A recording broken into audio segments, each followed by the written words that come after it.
Most Christians talk about sin as if it were simply bad behavior, but the New Testament keeps locating sin somewhere deeper in the spiritual action of the person in the presence of disclosed truth.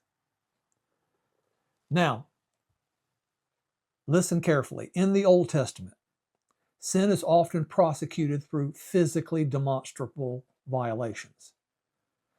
Because the covenant order needed public boundaries, those violations were real, but they were indicators, not the essence.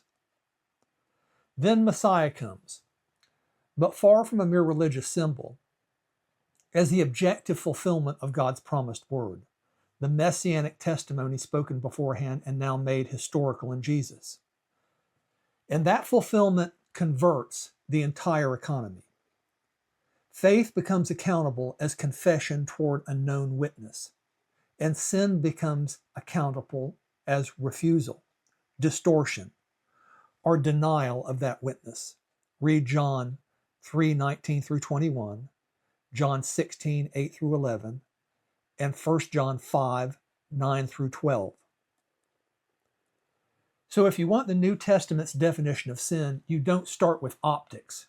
You start with testimony and confession. Here's the question.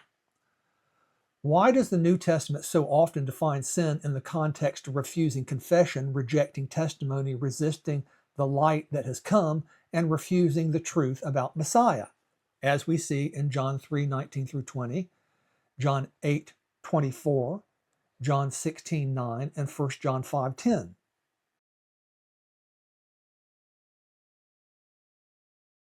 Now, three categories we keep collapsing when it comes to sin.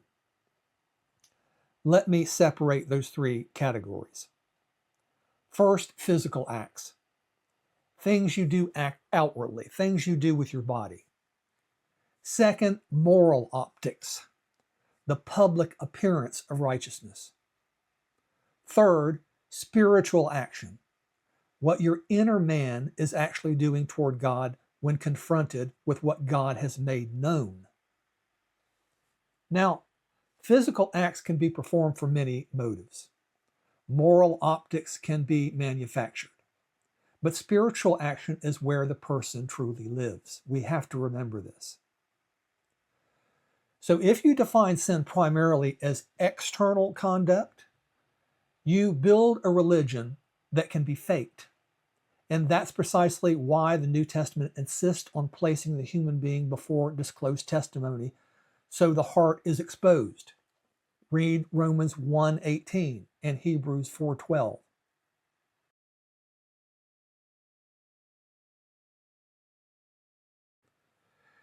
Now, why the Old Testament looks physical? People ask, if God cares about the heart, why does the Old Testament look so external?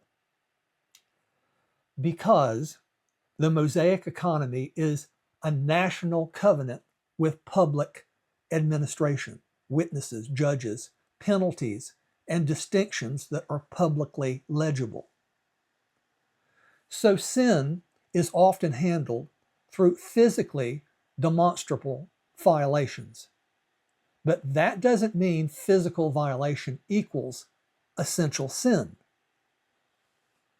The prophets repeatedly expose the gap between outward compliance and inward rebellion.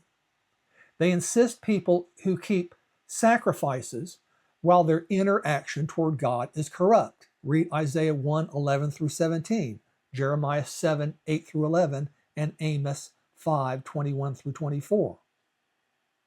So the Old Testament itself teaches you external markers can never be the final measure of the human being, because the human being is a spiritual being. The signs were covenant indicators, symbols, but not ultimate adjudicators.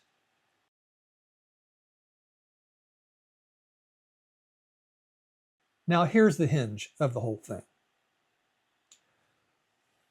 When the messianic word promised beforehand becomes a historical object in Jesus, something happens to both faith and sin. Faith is no longer now merely promissory trust in what will come.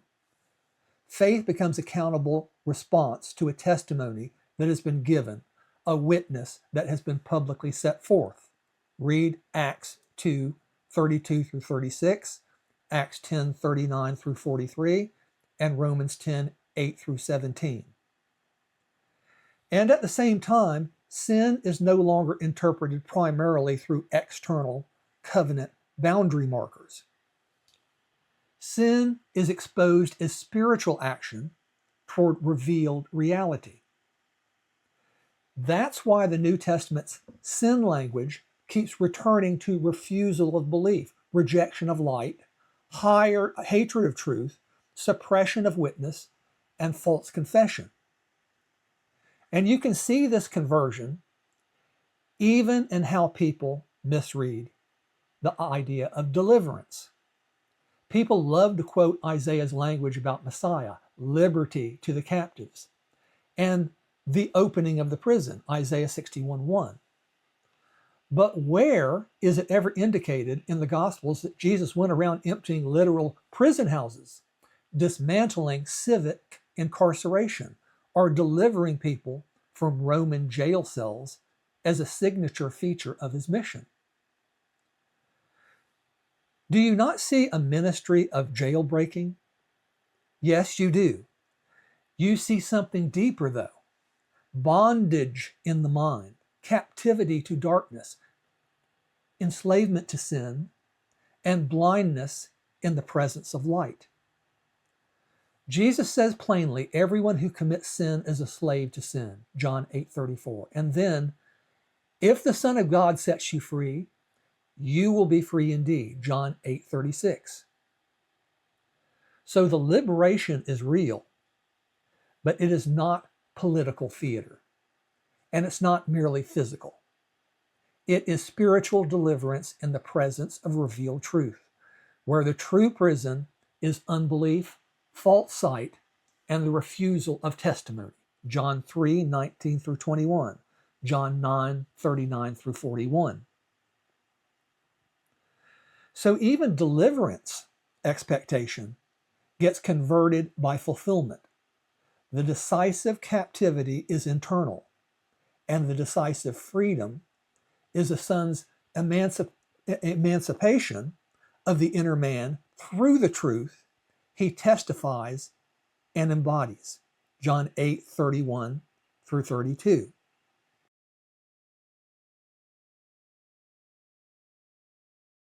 Now let me pin this down with passages where sin is defined by refusal of a specific confession about Messiah. Jesus says, unless you believe that I am he, you will die in your sins, John 8:24. Sin is tied to refusal of belief in who he is. In John 9, the conflict is not merely about a healed man. It's about whether the leaders will confess what the sign testifies. Their sin remains precisely because they claim to see while rejecting the light in front of them, John 9:39 through 41. And Jesus says the Spirit will convict the world concerning sin because they do not believe in me, John 16:8 through 9. That is an explicit definition. Sin is framed as unbelief in the disclosed Messiah. So in John, the arrival of Messiah's reality relocates the courtroom. The decisive question becomes, what do you do with the revealed Son?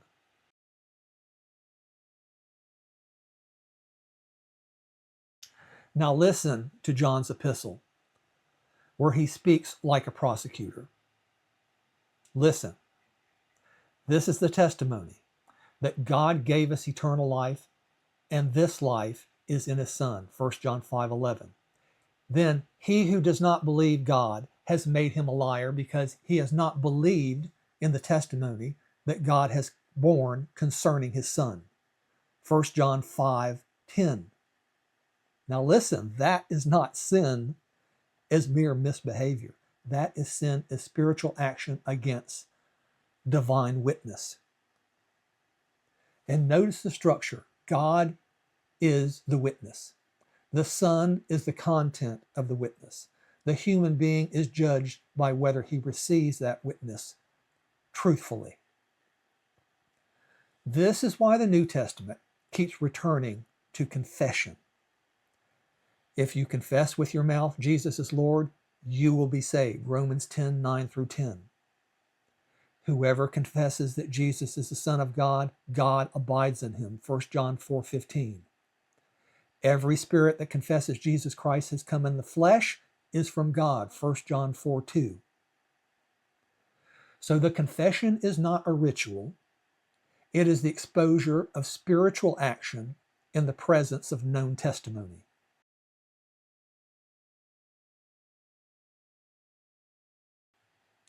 Now, I want you to add something that matters for how we frame the idea of righteousness. It's striking how rarely the Gospels attempt to prove Jesus' perfection by cataloging flawless law keeping in the abstract. Yes, his sinlessness is assured, John 8:46. He is without sin, Hebrews 4:15. He knew no sin, 2 Corinthians 5:21. But the narrative weight in the Gospels tends to fall somewhere else. His obedience to the Father's will, his knowledge of the Father, his confidence in the Father's testimony, and his submission to the redemptive plan so prophesied.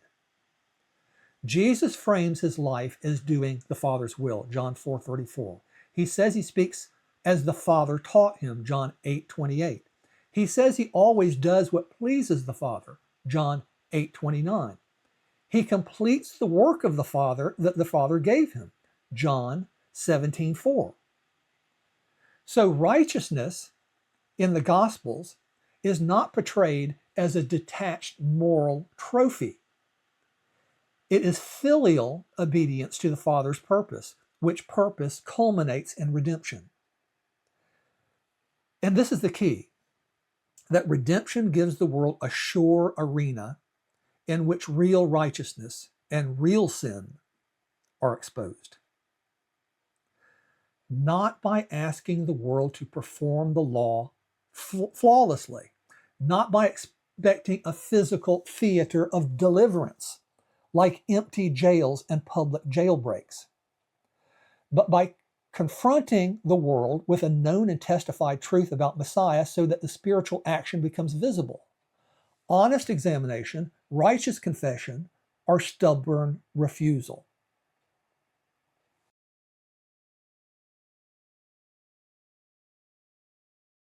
Now, listen, physical action can be faked. We all know this. This is a blunt point, but it's really, really important. Physical action can be faked. A man can perform moral seriousness and remain spiritually false. A man can look righteous and still resist the testimony of God. So God relocates the decisive category not away from aesthetics, but beneath aesthetics, into the spiritual realm where the person is revealed. Do you receive the witness God has given? 1 John 5, 9 through 12. Do you come to the light or do you hate it? John 3, 19 through 21. Do you confess the Son or do you reshape him into something manageable? 1 John 4, 2 through 3. Do you submit to the truth or suppress it? Romans 1, 18. That is why the New Testament can treat unbelief, false confession, and refusal of testimony as sin in its essential form.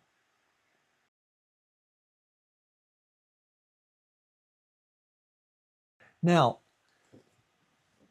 I know it's going to come up. Does this make works irrelevant? Now, does this mean physical action does not matter? Oh, no. Works matter as expression as love toward neighbor. They matter for public integrity. They matter for the avoidance of needless offense. But physical works are downstream. They are not the infallible indicator of essential spiritual action. The New Testament doesn't deny that righteousness produces fruit. It insists that fruit without truth can be theater. Matthew 23:27-28, Titus 1:16. So the order matters. First, because the truthful confession of God's witness concerning his Son, then the life that flows from that confessed reality. Now, let's get into the implications for evangelism. This completely reframes evangelism. The evangelist's first action is witness bearing. The world must be confronted with testimony, not merely scolded into behavior. Faith comes by hearing. Romans 10:17. The apostles are witnesses. Acts 1:8, Acts 2:32, Acts 10:39-43. And this is why it is so revealing that so many modern ministries gravitate toward outward deliverance narratives as if Messiah's proof were found in visible jailbreaks and social reversals. The Gospels don't present Jesus as the one who emptied prison houses in Jerusalem. They present him as the one who exposes the prison of the heart and mind and delivers by truth. Light confronting darkness, testimony confronting denial, and the sun setting the slave free. John 8:34-36, John 3:19-21. So if you invert this and make Christianity primarily a moral program, you lose the New Testament's own courtroom.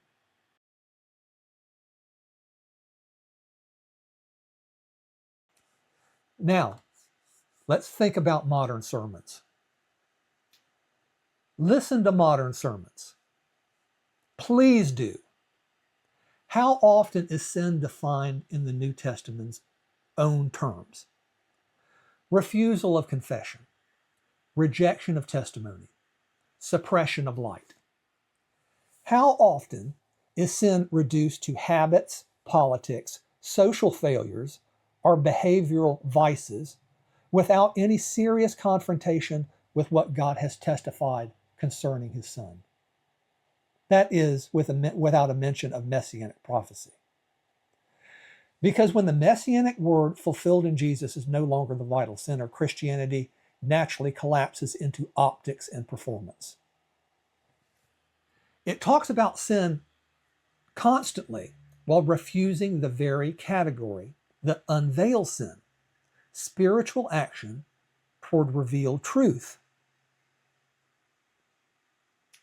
So what is sin really? With an emphasis on that word real. Old Testament violations often function as physically demonstrable covenant indicators. Real, enforceable, but not ultimate. With Messiah's objective fulfillment, faith becomes accountable as confession toward disclosed witness, and sin becomes accountable as spiritual action against that witness. That is why John frames the crisis as testimony, 1 John 5:9-12. That is why Jesus frames sin as unbelief in him, John 16:9, John 8:24. That is why the light exposes in John 3:19-21. If the church wants to recover the real meaning of sin, it will not begin with theater. It will begin where the New Testament begins, with the revealed Son, the testified Christ, and the human heart exposed by what it does with that truth. Now, this is precisely where my account breaks the Protestant and Catholic stranglehold on the definition of sin. The Protestant slogan, all sin is sin, becomes a flattening cliche, and the Catholic habit of levels of sin becomes a moral taxonomy, because both tend to operate without naming the actual object offended. They speak as though the definition of sin is already settled, and the only remaining question is whether sins are equaled or graded. But both frameworks, as commonly deployed, are wrong at the root for the same reason. They refuse to identify what sin is against if it is not merely against Jesus the person in an abstract, detachable sense. In reality, sin can't be intelligibly against Christ without being against the divine self-disclosure that makes him known and worthy of our righteousness. Until that object is identified, all sin is sin explains nothing, and degrees of sin explains the wrong thing. Both become evasions, one by collapsing distinctions, the other by multiplying them, while neither names the essential offense that gives every sin its true character. In the modern church, you hear two maxims spoken past each other. Protestants will say all sin is sin, meaning, in the courtroom of God, any rebellion is a breach of covenantal fidelity, and therefore no one escapes by appealing to a hierarchy of moral weights. Catholics will speak more readily in species, degrees, and mortal versus venal, meaning in the moral life of man and in the church's pastoral governance. Acts are not identical in gravity, culpability, or effect. Both instincts are trying to protect something real, and both become distortions when they are severed from the thing sin is most fundamentally against. Now, please listen. My reconciliation turns on the object of sin. Sin is not first a tally of bodily deviations, nor first an interior feeling of falling short, nor even first a generalized insult against the divine law code abstracted from God himself. Sin is at its root sin against God's own self-disclosure, against the Father's word pertaining to Messiah, as it has been given in oracular form and then made public in fulfillment. In that sense, the Protestant impulse is right. Any sin, whatever its outward category, participates in a deeper refusal of God as he has actually made himself knowable. And the Catholic impulse is right insofar as the outward acts are not interchangeable in the damage to neighbor, to community, to witness, to conscience, and therefore they are not interchangeable in the pastoral treatment. This is why it's misleading to say that sin is against the person of Jesus only in a way that can be detached from sin against his revelation. You can't sin against Christ as worthy of your righteousness while remaining neutral to the Father's testimony about him. Christ is not offered to the world as an ungrounded religious preference, nor as a moral mascot, nor as a bare name onto which we project our needs. He is made worthy publicly by the demonstrative reality of the fulfilled prophetic word. To refuse that word, to silence it, to minimize it, to ignore it in our theology, in our sermons, to replace it with mere tradition or felt certainty is not a peripheral problem. It's the nerve. The deepest sin then is not merely doing wrong. It is rejecting the only divinely appointed ground by which right becomes intelligible in a new covenant world. At the same time, none of this permits moral indifference toward bodily sins. On the contrary, the bodily display matters intensely, but its function must be named correctly. These sins are crucial for how the world reads the people of God. They are crucial for love of neighbor, because love is not an inner sentiment that tolerates harm. It is concrete restraint, honesty, fidelity, purity, patience, and the refusal to place stumbling blocks in the paths of others. By ordering our lives in visible righteousness, we honor Christ. We guard the weak. We protect the credibility of the gospel's claim upon us. We do not do this to perform our righteousness as though righteousness were still a ladder back to God. We do it to embody truth, to make confession visible, to show what it looks like when the mind has bowed to what God has demonstrated. And what is that truth? Please, please, let us focus on what this truth is. All sin is sin. It's true. But only at the deepest level, where every sin is a contradiction of truth, a resistance to the divine disclosure that calls man out of his self-made epistemology.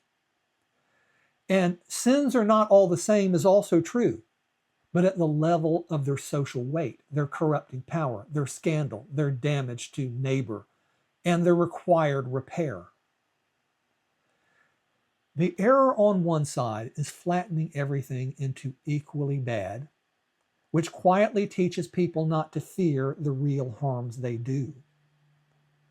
The error on the other side is treating the hierarchy of acts as though it were the main spiritual axis, which quietly teaches people that the crisis is behavioral management rather than submission to God's revealed warrant. This is the old world and the new world distinction. In the old world, the visible structures and strictures functioned as a tutor, a physically demonstrative pedagogy, a way God trained a people in the difference between clean and unclean, faithful and faithless, under the conditions of promise. In the new world, the crisis is more basic, because the revealed object has arrived, and yet man's problem with truth has become more sophisticated, more sentimental, more untethered. We don't merely fail to do what is right. We increasingly do not even know what the truth is, because we have detached truth from the Father's public historical act of making Messiah knowable. That is why the gravest danger is not that the church commits sins of the body, but that it loses the nerve center by which sin is recognized as sin at all. The oracular messianic word fulfilled, which alone makes Christ worthy of our righteousness and makes our righteousness more than a cultural performance.